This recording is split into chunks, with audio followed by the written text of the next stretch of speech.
എന്തു പറയാനാ? ഞാൻ പ്രിയയുടെ അടുത്താ.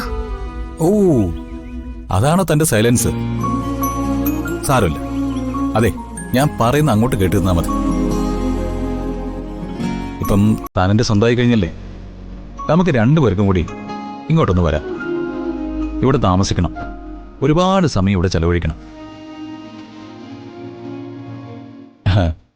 ഇത് മാത്രമല്ല, ഇങ്ങനെ ഒരുപാട് സ്പോട്ടുകൾ ഞാൻ ഫിക്സ് ചെയ്യുന്നുണ്ട്. നമുക്ക് ഒന്നിച്ച് പോവാൻ കേട്ടോ? ആ പിന്നെ ഏട്ടനും ഏട്ടത്തിയും നല്ല മൂഡില്ല. രണ്ടെണ്ണവും ഫുൾ ടൈം കറങ്ങി നടക്കുക.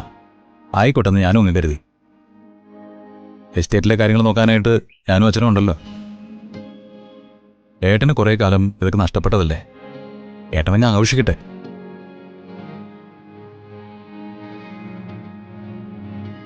ഞാൻ ഫോൺ വെക്കാണേ. ഏയ് വെക്കല്ലേ.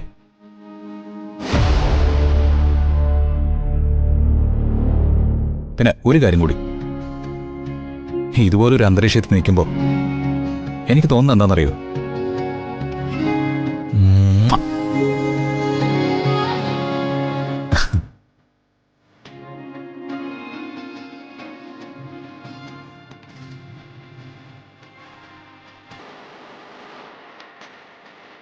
ഇനി താൻ വെച്ചോ. ബൈ.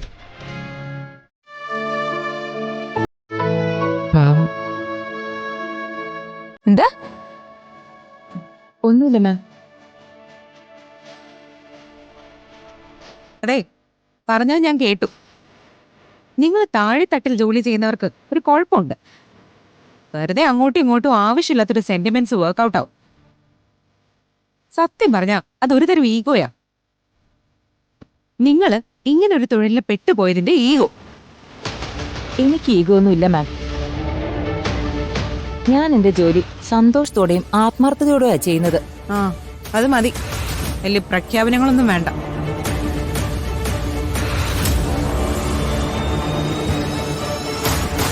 പ്രിയങ്ക, താൻ റെഡിയല്ലേ? റെഡിയാണ് സർ. ഫസ്റ്റ് നമ്മൾ എടുക്കാൻ പോകുന്നത് ആ സോങ്ങിന്റെ സ്റ്റെപ്പുകളാണ്. നമുക്ക് നോക്കാം. കോസ്റ്റ്യൂം ചേഞ്ച് ചെയ്ത് വന്നോളൂ. ഓക്കെ? Okay sir. വരും മാഡം. അതെ, ആ സാധനങ്ങളൊക്കെ എടുത്ത് ഒതുക്കി വെച്ചിട്ട് അവിടെ നിന്നാ മതി.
വെയിറ്റ്, അങ്ങനെയല്ലേ പ്രിയങ്ക?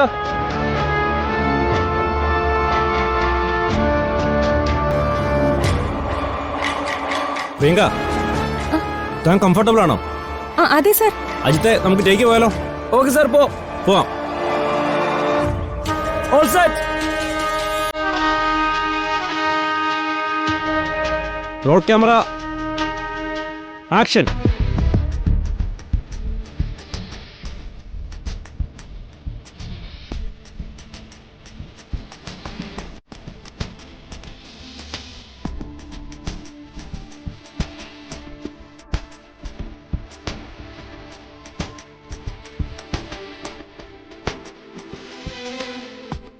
കട്ട്. പ്രിയങ്ക, ഡാൻസിന് വളരെ പ്രാധാന്യമുള്ള പ്രിയ, അതെ, അവർ ആർട്ടിസ്റ്റിനെ മാറ്റുന്നതിനെ കുറിച്ച് ചർച്ച ചെയ്യാം.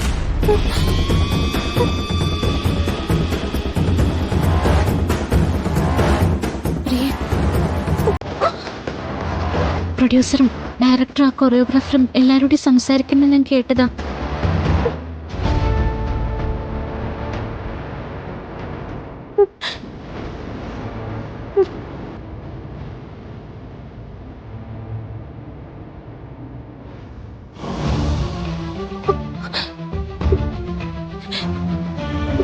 ഇതെന്റെ ജീവിതത്തിലെ ഏറ്റവും വലിയ ആഗ്രഹം.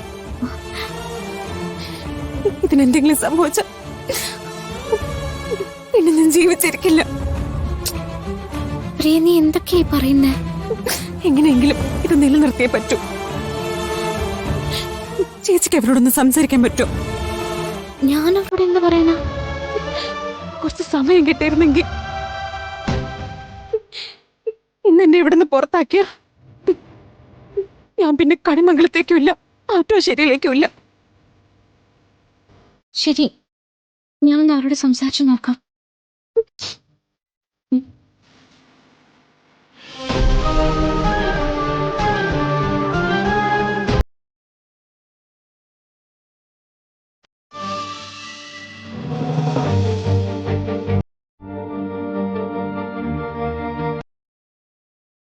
ജീവിതത്തിൽ ആരെയും ചെറുതായിട്ട് കാണരുത് മാഡം.